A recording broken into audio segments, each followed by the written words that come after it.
अधिवेशनामधून जनतेच्या हाती भोपळाच लागल्याचा विरोधकांचा आरोप। पायऱ्यांवरती घोषणाबाजी, विरोधकांचं भोपळे हातामध्ये घेऊन आंदोलन। जनसुरक्षा विधेयकावरून काँग्रेसचे विधिमंडळ गटनेते विजय वडेट्टीवार यांना हायकमांडची नोटीस। सभागृहात विधेयकाला विरोध न केल्याबद्दल स्पष्टीकरण मागितलं।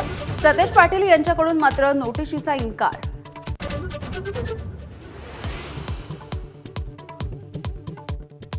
2029 पर्यंत आम्हाला विरोधी बाकावरती येण्याचा स्कोप नाही, पण इकडे येण्याच्या संदर्भात तुम्ही विचार करू शकता। मुख्यमंत्री फडणवीसांची भर सभागृहामध्ये एकनाथ शिंदेंसमोर उद्धव ठाकरेंना ऑफर। एका महिन्यामध्ये न्याय मिळाला नाही तर जीवन संपवणार, ज्ञानेश्वरी मुंडेंचा सरकारला गंभीर इशारा। मुलांच्या डोक्यातले मारेकऱ्यांना मारण्याचे विचार संपवण्यासाठी न्याय देण्याची मागणी।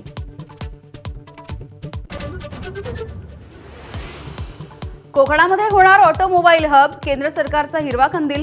प्रदूषणकारी प्रकल्प टाळण्याची कोकणवासियांची मागणी, केंद्राकडून मान्य। वर्धा जिल्ह्यामध्ये शिक्षणाचा खेळ खंडोबा, पुलगाव नगर परिषदेमधल्या सफाई कर्मचाऱ्याला शिक्षकाची जबाबदारी। मुख्याधिकाऱ्यांनी काढलेल्या पत्रानंतर आश्चर्य व्यक्त।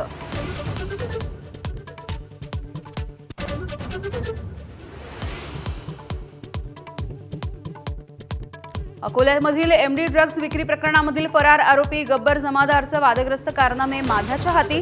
गब्बरकडून पोलिसांवरती नोटांची ओवाळणी आणि पंचगव्हाण परिसरामध्ये अवैध धंदे असल्याचं समोर।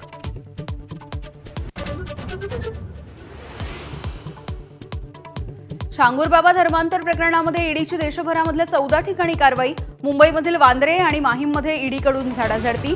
शहजाद शेखच्या खात्यामध्ये 2 कोटी रुपये पाठवल्याचा आरोप। नाशिकमधील दिंडोरी कृषी उत्पन्न बाजार समितीच्या समोर कार आणि दुचाकीचा अपघात। कार नाल्यामध्ये पडल्यामुळे 7 जणांचा मृत्यू झाल्याची माहिती। भारताचे माजी कसोटीपटू मदनलाल यांची विराट कोहलीला कसोटीमधून निवृत्ती मागे घेण्याची विनंती। कोहलीकडे अजूनही खूप क्षमता, पुनरागमन करण्यात चूक नाही, मदनलाल यांचं मत। आषाढी यात्रेत विठुरायाच्या खजिन्यात विक्रमी 10 कोटी 85 लाख रुपयांचं उत्पन्न। 10 लाख भाविकांना मिळालं विठ्ठलाचं पदस्पर्श दर्शन आणि मुखदर्शन।